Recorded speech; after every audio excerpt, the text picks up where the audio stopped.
It begins with a whisper, a voice calm, haunting, and almost poetic.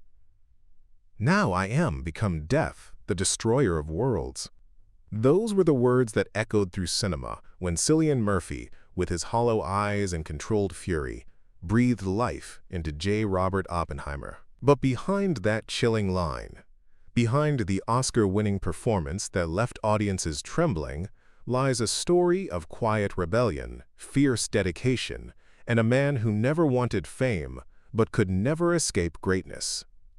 Long before he became the face of nuclear dread and modern acting mastery, Cillian Murphy was just a shy young man from Cork, Ireland, more obsessed with music than movies. Acting wasn't the dream. It was a detour. He fronted a band, wrote songs, and imagined himself performing under bright stage lights, not in front of cameras. But fate has a strange sense of humor. When he stumbled into a local theater production, something ignited. The stage wasn't about fame. It was about transformation. It was about becoming someone else, escaping the confines of self. That realization changed everything. NTHE early 2000s brought a world on edge. Y2K paranoia, global tension, a fascination with the apocalypse. And right in the middle of it came 28 days later. Cillian Murphy, then an unknown, opened his eyes in a deserted London, and the world watched, transfixed. His raw performance, a mix of confusion and quiet terror, turned him into an overnight sensation. He wasn't a Hollywood heartthrob. He wasn't built on charm or swagger. His power came from silence, from those piercing blue eyes that said everything words couldn't. NBUT Hollywood didn't know what to do with him. He wasn't the conventional leading man. No broad shoulders, no charming grin, no interest in celebrity life. Yet one man saw something in him that others didn't. Christopher Nolan.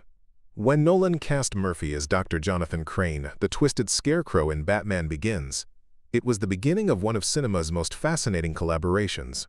Murphy's scarecrow wasn't a cartoonish villain. He was unsettlingly human.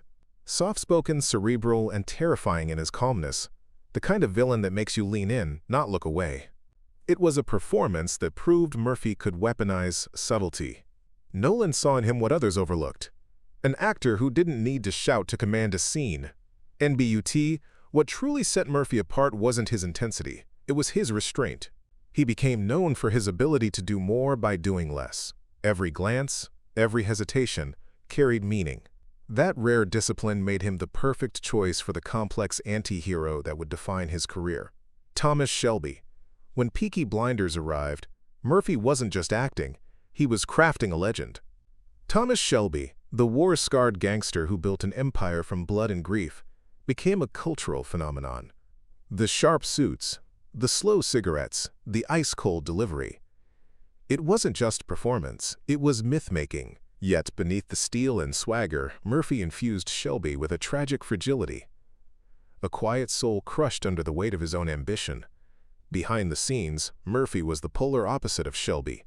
Reserved, humble, and intensely private, he rarely gave interviews and avoided Hollywood parties. Fame to him was noise, and he preferred silence. "I'm not interested in being a celebrity," he once said. "I just want to be an actor." That humility, in an industry built on ego, made him both an enigma and an inspiration. NBUT, even as he became one of the most recognizable faces in modern television and film, Murphy never stopped being a student of his craft. He spoke often about the actors who molded his artistic DNA, the legends who made him believe in the power of performance. Men like Gene Hackman, who could make brutality feel vulnerable. Al Pacino, whose energy could switch from explosive to delicate in a heartbeat. And Robert Downey Jr., whose comeback story mirrored the art of transformation Murphy revered. Cillian Murphy's rise wasn't a story of sudden fame. It was a slow burn. The world didn't fall in love with him overnight. It grew fascinated, then obsessed. He represented something missing in modern stardom: mystery. A man who spoke through his work, not about it. By the time Oppenheimer hit theaters, Murphy had become what he once feared, a global icon. But even then, he remained detached, grounded. When asked about his newfound fame, he smiled faintly and said, "It's not about me. It's about the story." That sentence captures him perfectly.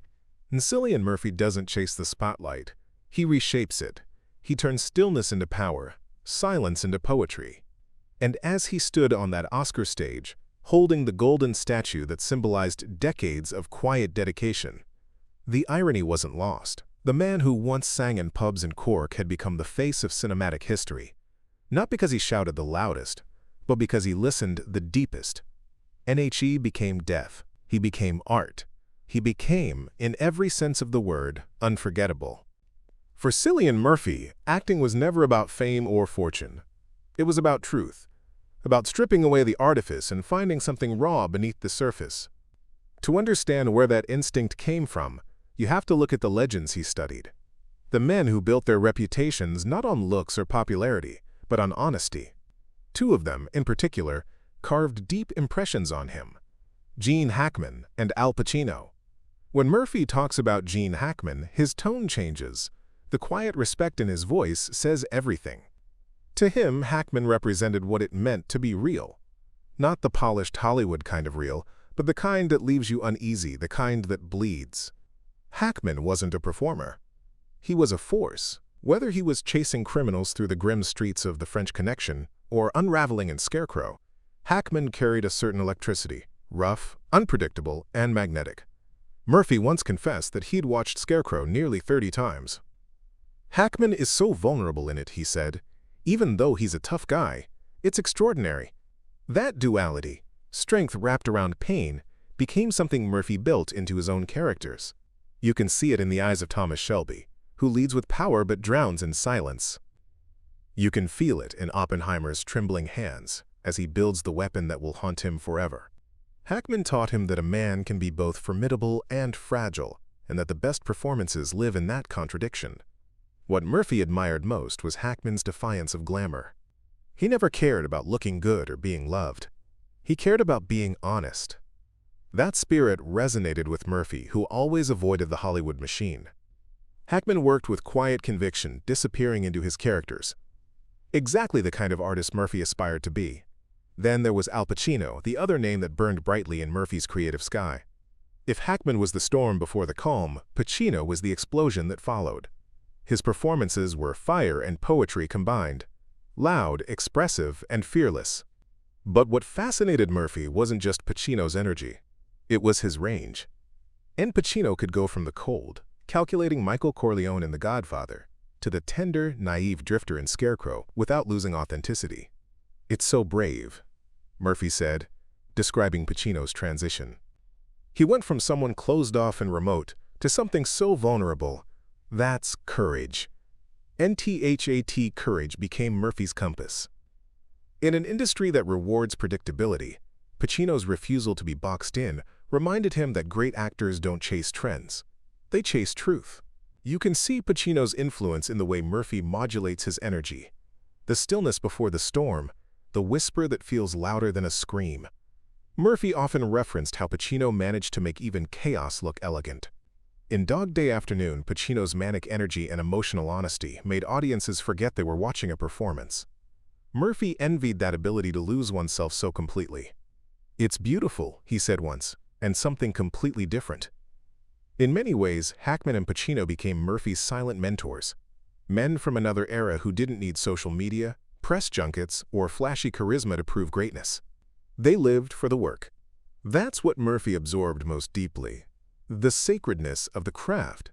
When Cillian Murphy steps into a role, he doesn't just act, he inherits that lineage.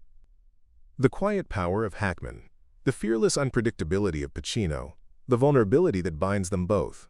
They were his foundation long before he met Nolan, or Downey, or DiCaprio. And perhaps that's why Murphy's characters feel timeless. He doesn't imitate, he channels. He doesn't copy their performances, he continues their philosophy. In his stillness, there's Hackman's gravity. In his eruptions, Pacino's fire. Together, they forged the blueprint of a performer who would redefine modern subtlety. Long before the world called him Oppenheimer, Cillian Murphy was already a student of giants, learning how to destroy and rebuild worlds one performance at a time. If Gene Hackman represented control and grounded realism to Cillian Murphy, then Al Pacino symbolized the complete opposite, a raw, explosive, unpredictable force of nature. Murphy has often spoken about how Pacino's performances seemed to defy gravity.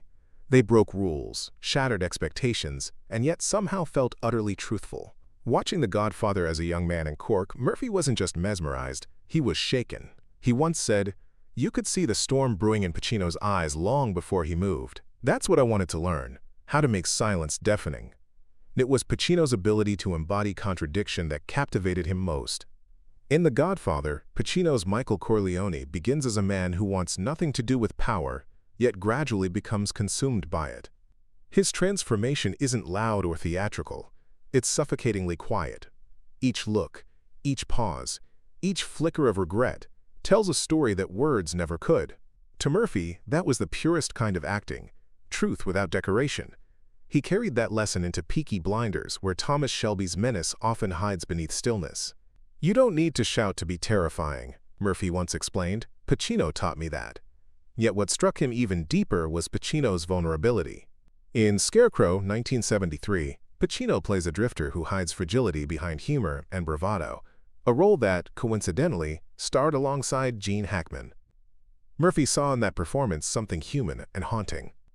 The way Pacino's eyes glistened when his character's masks began to slip made Murphy realize that true power in acting lies in exposing weakness, not strength. It's a philosophy that would echo through his later roles, from the trembling moral collapse of Oppenheimer to the haunted introspection of Breakfast on Pluto. Cillian Murphy's admiration wasn't just academic, it was deeply personal. He studied Pacino's rhythm, his cadence, his ability to make every line sound like it was being invented on the spot. Even in films where Pacino's emotions erupted in fiery monologues, Serpico, Dog Day Afternoon, Heat, Murphy saw a strange kind of restraint. "It's chaos, but it's controlled chaos," he said. "That's what makes it art." There's an almost spiritual kinship between the two men. Both are intensely private.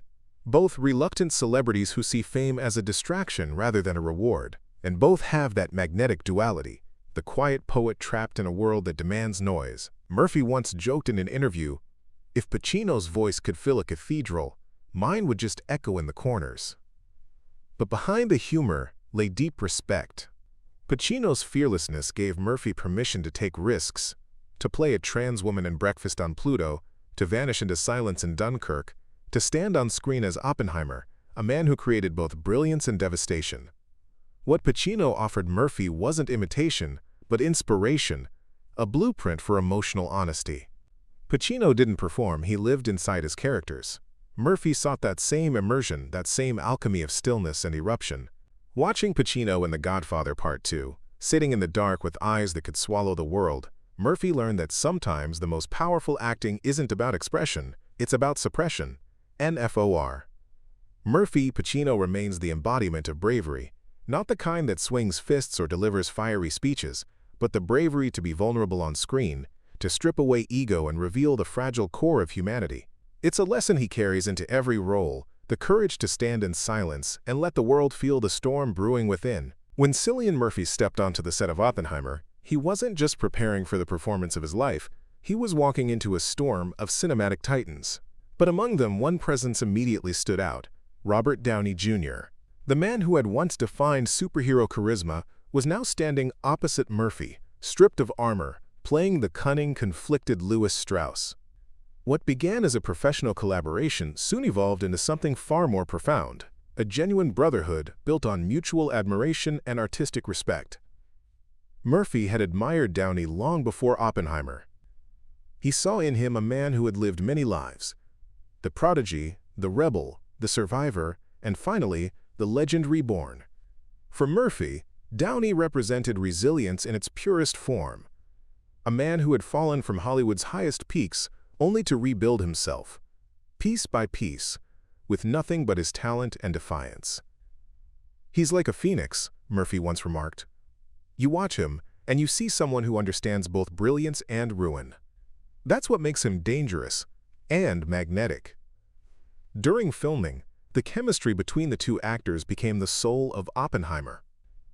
Nolan's camera often lingered on their exchanges, Murphy's haunted intensity against Downey's sharp, calculating gaze. Behind the scenes, though, their relationship was disarmingly human. Murphy described Downey as the most generous scene partner I've ever had, recalling how Downey would often break the tension with humor right before a heavy take. He'd make everyone laugh. And then he'd hit a line so true it left the room silent, Murphy said. Downey, for his part, was equally vocal in his admiration. He told Vanity Fair that Murphy's dedication was the greatest sacrifice by a lead actor I've ever witnessed. Murphy, famously private and introverted, took on the monumental emotional weight of J. Robert Oppenheimer, losing himself entirely in the role. He rarely socialized, kept to his hotel room between shoots, and carried the sorrow of the character even off-camera.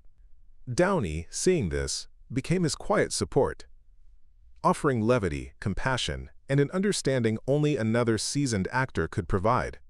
Their connection transcended the project. They weren't just two professionals playing parts. They were reflections of each other's extremes. Murphy's discipline met Downey's spontaneity. Murphy's stillness met Downey's electricity. Together they forged an on-screen dynamic that crackled with tension, yet pulsed with mutual respect. Critics would later call their performances a dance between light and shadow, and Murphy himself credited Downey for grounding the film in humanity.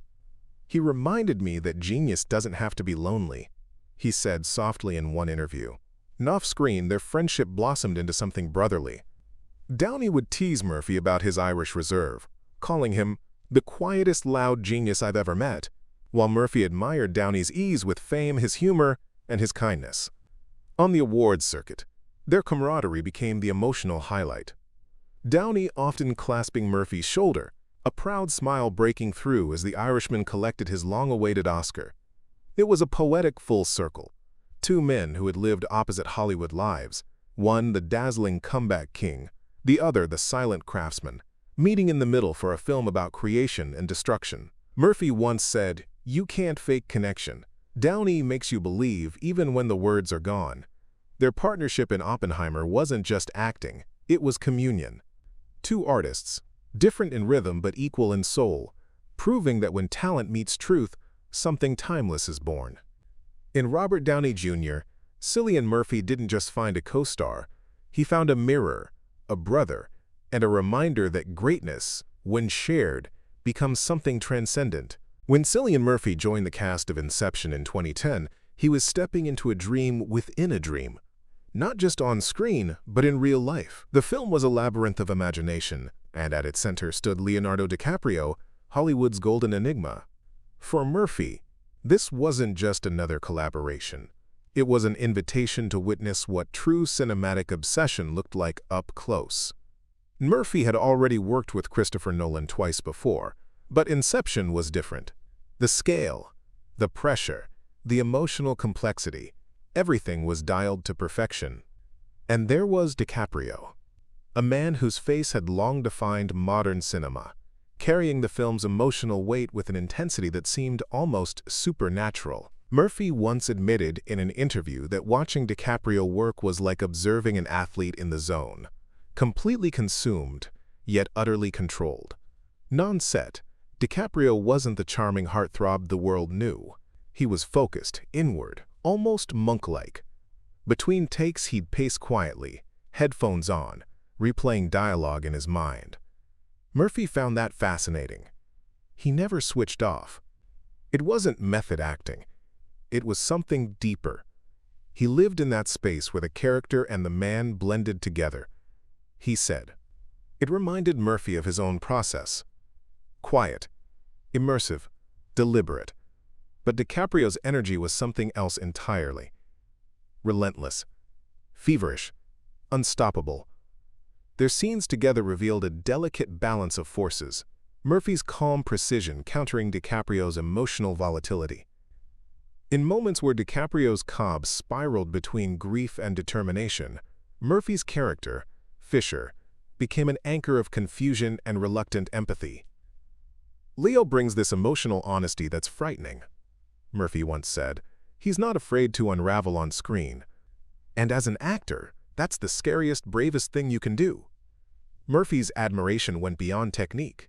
What struck him was DiCaprio's humility in the midst of superstardom. Despite being the most recognizable face on the planet, he treated everyone on set, from Nolan to the lighting crew, with the same quiet respect. There were no tantrums, no egos, just a man obsessed with getting it right. He's the biggest movie star in the world, Murphy said. And yet, when the camera rolls, all that disappears. It's just the work. That's what I admire most. And over time, Murphy realized that DiCaprio's success wasn't built on fame or fortune, but on discipline, a relentless pursuit of emotional truth. Whether it was The Aviator, Shutter Island, or The Revenant, DiCaprio seemed drawn to roles that broke him open and rebuilt him. That mirrored Murphy's own philosophy, to choose characters that demand a piece of your soul. I saw in Leo what I hoped to see in myself, that willingness to bleed for the role, he said in one rare moment of self-reflection. Their collaboration, though brief, left a permanent mark. It showed Murphy the value of obsession, not as madness, but as devotion. DiCaprio's hunger for authenticity pushed Murphy to dig deeper into his own craft, to question how much of himself he was willing to sacrifice for truth. Leo makes you want to level up, he confessed, not because he tells you to, but because his presence demands it. Years later, when asked which actor impressed him most on set, Murphy didn't hesitate. DiCaprio, he said. He doesn't perform. He becomes. And once you see that up close, you never approach acting the same way again. In Leonardo DiCaprio, Cillian Murphy saw the mirror image of his own perfectionism, two men haunted by the same thing, the endless chase for truth in a world built on illusion. And for Murphy, that lesson would echo through every role that followed, from the silence of Dunkirk to the fire of Oppenheimer. When Peaky Blinders exploded onto screens, audiences couldn't look away from the tension between Thomas Shelby and Alfie Solomons, two men who seemed born from the same fire but forged into wildly different weapons. Behind that electric dynamic stood two actors who had, by that point, developed one of the most fascinating partnerships in modern television, Cillian Murphy and Tom Hardy. Their relationship was unlike anything else in Murphy's career. On paper, their characters were rivals, Shelby's calm precision against Alfie's erratic brilliance, but beneath that rivalry simmered mutual respect and even affection. Off-screen, it was much the same. Murphy and Hardy couldn't be more different. Murphy is quiet, analytical, almost monkish in his approach to acting, while Hardy thrives in chaos, impulsive, raw, and unfiltered. Yet somehow, these opposites clicked perfectly. Tom's wild, Murphy once said with a smile. He'll come to set and do something completely unexpected, and that's exactly what makes him brilliant. Hardy, too, has spoken about Murphy in near-reverent tones. He called him the most disciplined actor I've ever met and described their scenes together as a chess game played with dynamite. That's exactly what made their chemistry so addictive. Murphy's stillness magnified Hardy's unpredictability, and Hardy's volatility illuminated the quiet danger in Murphy's restraint. When the two shared the screen, it was never just dialogue. It was energy meeting control, storm meeting silence. And on the set of Peaky Blinders, their creative process was like controlled chaos. Hardy would improvise wildly, throwing in strange, half-whispered lines or gestures that weren't in the script. Murphy, ever the minimalist, would respond not by matching Hardy's intensity, but by absorbing it, letting his eyes, his pauses, his breathing carry the reaction. The result was cinematic lightning. Their scenes felt alive, as if anything could happen, because, in truth, anything could. NBUT beneath the showmanship was deep trust. Murphy once said, "You can only take those risks when you know your partner will catch you if you fall." And Hardy always did. He pushed Murphy to loosen up, to embrace unpredictability. Murphy grounded Hardy, reminding him of stillness and focus. Theirs wasn't just collaboration, it was a kind of artistic symbiosis. Off-camera, they shared a brotherly bond marked by teasing, admiration, and the kind of shorthand only longtime co-stars develop. Hardy once joked that Murphy was a vampire who lives off green tea and scripts, while Murphy quipped that Hardy was half mad and fully genius. Yet beneath the jokes lay genuine affection. Both men came from working-class backgrounds, both avoided Hollywood's glitz, and both were fiercely private about their personal lives. They understood each other's solitude, the kind of loneliness that comes from being fully devoted to one's craft. Their dynamic extended beyond Peaky Blinders. They'd already worked together in Inception and The Dark Knight Rises, but it was in the smoky, brutal world of Birmingham that their creative connection reached its peak. When Hardy's Alfie seemingly met his end, fans erupted in protest, and Murphy admitted that shooting that scene was deeply unsettling. "You don't just lose a character like Alfie," he said. "You lose a force." When Hardy returned in later seasons, the reunion between Alfie and Tommy wasn't just fan service, it was emotional closure between two artists who had built something rare. Their exchanges, filled with coded respect and veiled affection, felt almost Shakespearean, as if two aging lions were acknowledging the other's scars. NFOR Murphy, Hardy represented freedom, the courage to let go, to trust instinct over intellect.